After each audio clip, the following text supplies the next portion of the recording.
Hey guys, this is Mr. Latours. We're over here at the Mount Juliet Library, and we're going to do the next part in our series about the planets.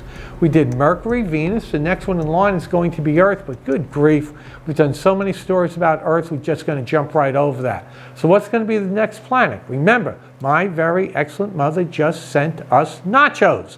Next planet then is going to be Mars. Exactly right. First question I always get asked about Mars is there life on Mars? Well, take a look at this advertisement from 1893, and apparently not only is there life on Mars, but the people want to be squeaky clean. Then take a look at the book cover of this book from H.G. Wells' War of the Worlds, and obviously not only is there life, but these guys are downright mean. Luckily, we've got some pictures as to what we think Martians actually look like. The first one over there, that's Marvin the Martian, okay? And then the second one over there is My Favorite Martian from a great television series called My Favorite Martian. Ask your grandparents about that.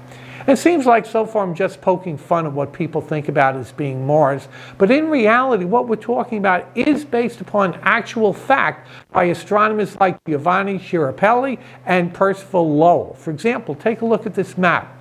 This was the very first drawn map of Mars, and what this person did, what Lowell did, is he said, okay, these are canals that are actually going to be connecting different parts of the major cities of Mars.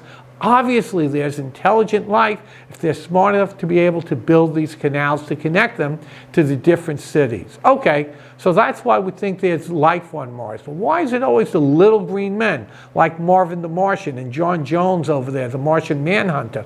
All of that goes back to the fact that Mars has got seasonal winds.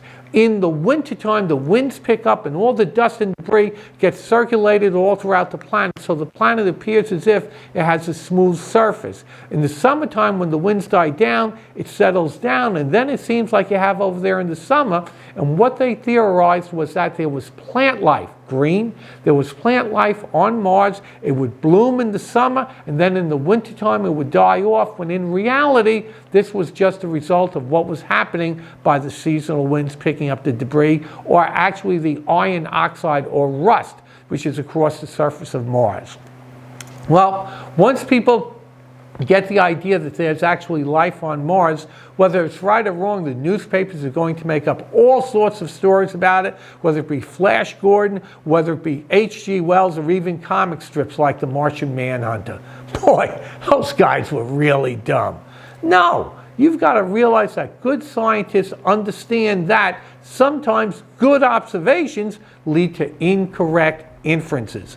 They had good observations, but based on the limited observations that they had, they could only arrive at those particular inferences. Next week, we're going to take a look at some real data that's coming back from Mars, and that's going to change all of our inferences. See you then, guys.